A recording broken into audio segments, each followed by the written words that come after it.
ಅವರು ಒಬ್ಬ ದೊಡ್ಡ ಪರಿಸರವಾದಿ.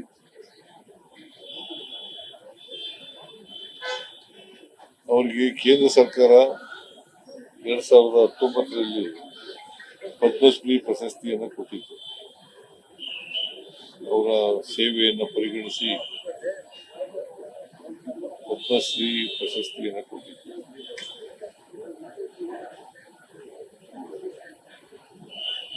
ಅವರ ಅಂತ್ಯಕ್ರಿಯೆ ಸರ್ಕಾರಿ ಗೌರವದಿಂದ ನಡೀತದೆ. ಅವರ ಕೊನೆಯ ಆಸೆ ಪತ್ರ ಕೊಟ್ಟಿದ್ದಾರೆ. ನಾನು ವಿಚಾರಣೆ ಮಾಡಿ ಬೇಲೂರಿನಲ್ಲಿ ಇದ್ರು ಅಂತ ಹೇಳ್ತಾರೆ. ಬೇಲೂರಿನಲ್ಲಿ ನಾನು ವಿಚಾರ ಮಾಡ್ತೀನಿ. ಅಲ್ಲಿ ಅವರ ಏನು ಬೇಲೂರಿನಲ್ಲಿ ಒಂದು ಸಂಗ್ರಹಾಲಯ ಮಾಡಬೇಕು ಅಂತ, ತಿಮ್ಮಕ್ಕ ವಸ್ತು ಸಂಗ್ರಹಾಲಯ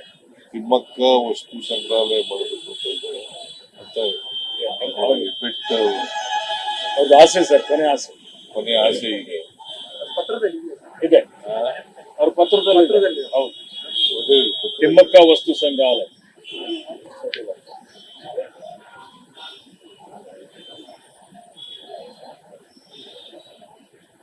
ಅದನ್ನ ಸರ್ಕಾರ ಪರಿಗಣಿಸುತ್ತೆ.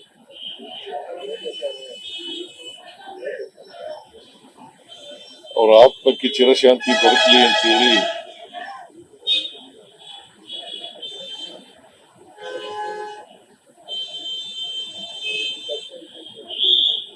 ಸರ್ಕಾರ ವೈಯಕ್ತಿಕವಾಗಿ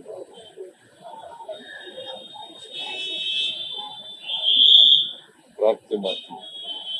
ಅವರ ಅಭಿಮಾನಿಗಳಿಗೆ, ಅವರ ಬಂಧುವರ್ಗದವರಿಗೆ ಅವ್ರ ಸಾವಿನ ದುಃಖ ಭರಿಸ್ತಕ್ಕಂಥ ಶಕ್ತಿ ಕೊಡ್ಲಿ ಅಂತ ಹೇಳಿ ಹಾರೈಸ್ತೀವಿ.